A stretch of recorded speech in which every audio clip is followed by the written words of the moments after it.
अच्छा, आज हमने पढ़ना है आर्टरियोस्क्लेरोसिस। आर्टरियोस्क्लेरोसिस जो है वो स्क्लेरोसिस वैसे हार्डनिंग होता है, ठीक है। तो जब आर्टरियोस्क्लेरोसिस पढ़ेंगे तो हार्ट आर्टरीज़ है, ठीक है, किस वजह से? क्योंकि ब्लड वेसल वॉल जो है वो बहुत थिक हो जाती हैं। अब इसमें हम 3 तरह के पैटर्न्स पढ़ते हैं। एक तो हमारे पास होता है एथीरोस्क्लेरोसिस, दूसरा हमारे पास होता है आर्टेरियोलोस्क्लेरोसिस और तीसरा जो है वो हमारे पास होता है मोंकीबर्ग मीडियल कैल्सीफिक स्क्लेरोसिस।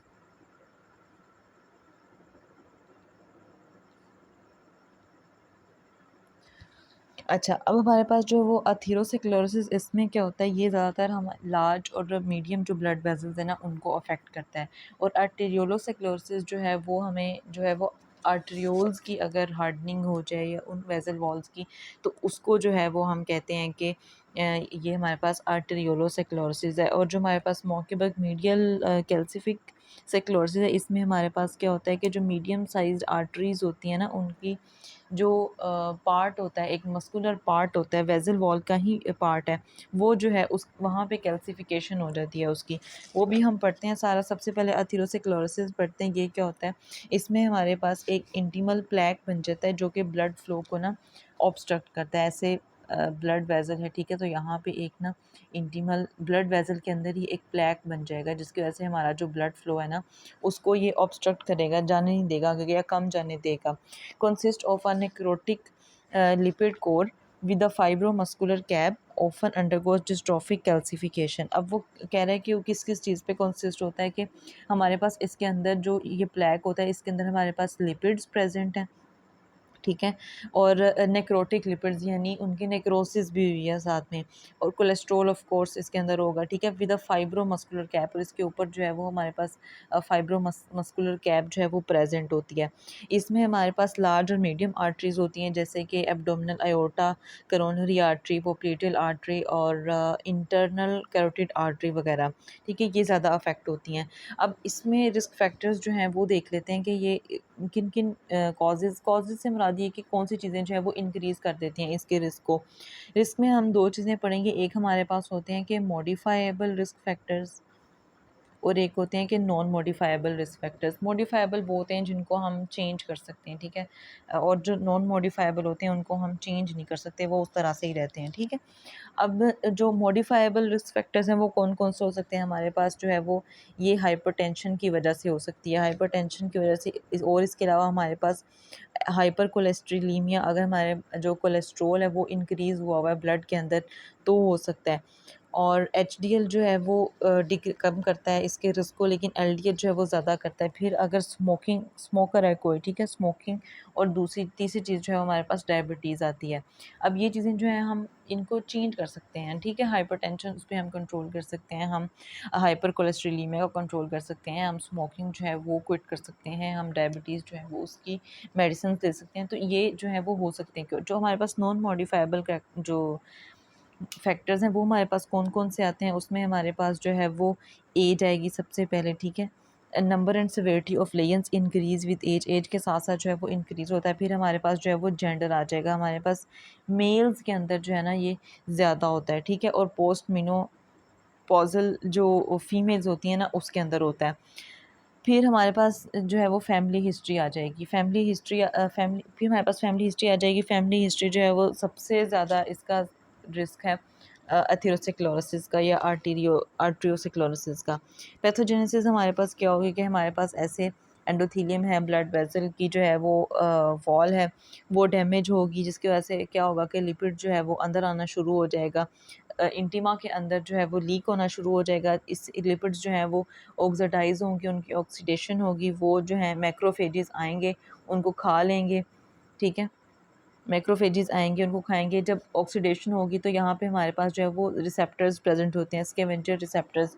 स्कैवेंजर रिसेप्टर्स जो हैं वो मैक्रोफेजेस उनको डिटेक्ट करेंगे, वो आएंगे, इसको जो है वो इनगल्फ कर लेंगे, जिसकी वजह से हमारे पास जो है वो फॉर्म सेल्स प्रेजेंट हो जाएंगे यहाँ पे। उसके बाद हमारे पास इन्फ्लामेशन होगी, इन्फ्लामेशन के बाद हीलिंग का प्रोसेस चलेगा, जिसकी वजह से जो बाहर वाला सारा मादा है ना वो अंदर अंदर आना शुरू हो जाएगा, एक्स्ट्रा सेलुलर मैट्रिक्स जो है वो भी अंदर आना शुरू हो जाएगा। और स्मूथ मसल जो है ना ये हमारे पास ये ब्लड वेसल का मसल जो यहाँ पे प्रेजेंट होते हैं वो जो है वो प्रोलिफरेट कर जाएगा, ठीक है, वो बहुत ज़्यादा इंक्रीज़ हो जाएगा। मॉर्फोलॉजिकल स्टेजेस क्या होती हैं कि हमारे पास benign as begins as fatty streaks, ठीक है, हमारे पास येलो कलर की लेगेंस होती हैं।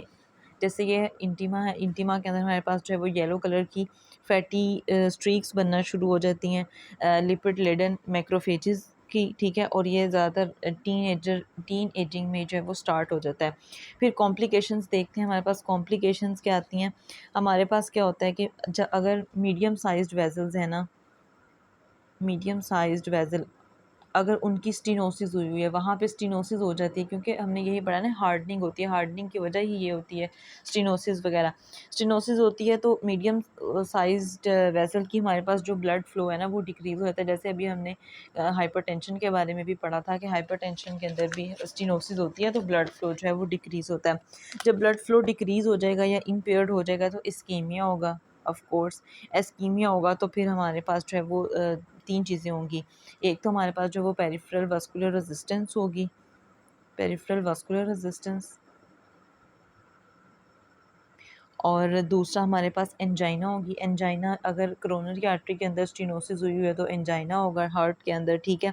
और अगर हमारे पास जो है वो मेजेंट्रिक आर्टरीज़ के अंदर स्टीनोसिस हुई है तो हमारे पास इस्केमिक बाउल डिजीज़ होंगी, आईबीडीज़, ठीक है। फिर हमारे पास क्या आता है कि अब हमारे पास ये जो प्लैक बना था ना यहाँ पे, ये जब ये प्लैक बना हुआ है, अगर ये प्लैक जो है वो रप्चर कर जाता है और थ्रोम्बोसिस भी होती है साथ में, उसकी वजह से हमारे पास सबसे ज़्यादा जो है वो एमआई हो सकता है, मायोकार्डियल इन्फाक्शन होगा कोरोनरी आर्टरीज़ में। और अगर हम ब्रेन की बात करें तो वहाँ पे ये मिडल सेरिब्रल आर्टरी की बात करें तो वहाँ पे हमारे पास जो है वो स्ट्रोक हो सकता है। किसकी वजह से, जो हम पढ़ रहे हैं एथेरोस्क्लेरोसिस की वजह से। फिर हमारे पास क्या होगा कि अगर प्लैक रप्चर तो हो गया है, लेकिन अब ये साथ साथ जो है वो मूव करना शुरू हो गया, यहाँ फिर यहाँ फिर यहाँ यहाँ यहाँ से अगर ये मूव कर रहा है तो ये एम्बोलाइजेशन होगी इसकी। तो प्लैक रप्चर विद एम्बोलाइजेशन, तो हमारे पास क्या बनेगा, एथेरोस्क्लेरोटिक एम्बोला बन जाएगा। और उसके अंदर क्या होगा कि हमारे पास क्रिस्टल्स प्रेजेंट होंगे कोलेस्ट्रॉल के, और एम्बोलस भी प्रेजेंट होगा। इसके साथ हमारे पास एक और जो है वो आएगी एनोरिज़म्स जो हैं, इसकी एक और कॉम्प्लिकेशन है वो एनोरिज़म्स हैं, ठीक है। एब्डोमिनल अयोर्टा वगैरह में अगर होगा तो हमारे पास एनोरिज़म होगा, क्योंकि हमारे पास जो वेजल वॉल्स हैं ना वो वीक हुई होती हैं। अब हम देखते हैं कि हमारे पास आर्टेरियोस्क्लेरोसिस यही होता है, कॉमन अफेक्ट स्मॉल आर्टरीज़। अच्छा, अब ये हमारे पास जो है वो आर्टेरियोलोस्क्लेरोसिस है। अब आर्टेरियोलोस्क्लेरोसिस क्या होता है कि हमारे पास जो छोटी आर्टरीज़ है ना या फिर आर्टेरियोल्स हैं प्रेजेंट, ठीक है, उनके अंदर जो है वो नैरोइंग होती है और वो जो है वो हार्डनिंग हो जाती है उन वेजल्स की। अब इसकी दो टाइप्स हैं हमारे पास, जो आर्टेरियोलोस्क्लेरोसिस है ना, दो टाइप्स हमारे पास कौन कौन सी, एक हमारे पास आ जाती है हाइलन आर्टेरियोलोस्क्लेरोसिस और एक हमारे पास जो है वो हाइपरप्लास्टिक।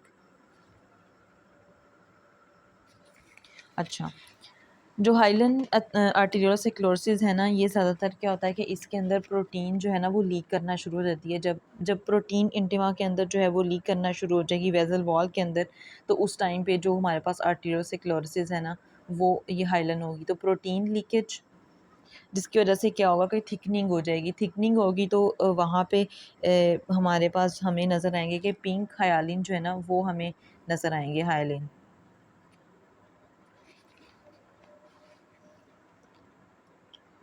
जिसकी। अच्छा, अब ये किस किस वजह से हो सकती है, ये हमारे पास जो है वो लॉन्ग स्टैंडिंग बिनाइन हाइपरटेंशन की वजह से हो सकती है या फिर डायबिटीज़ की वजह से हो सकती है।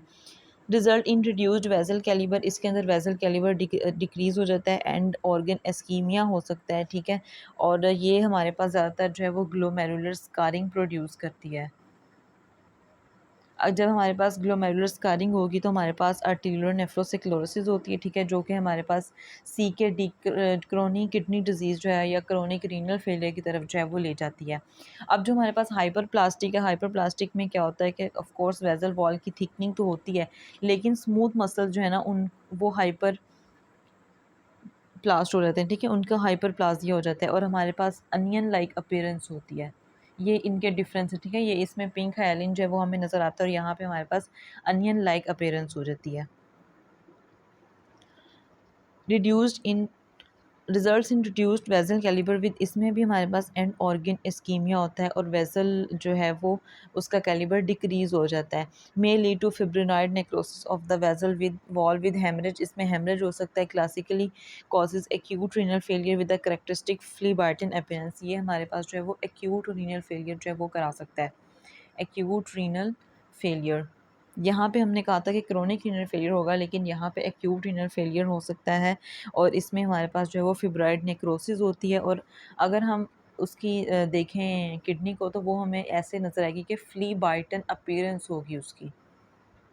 अगर हम एक्यूट रीनल फेलियर को देखें तो हमारे पास जो है वो फ्ली बाइटन अपीयरेंस होगी।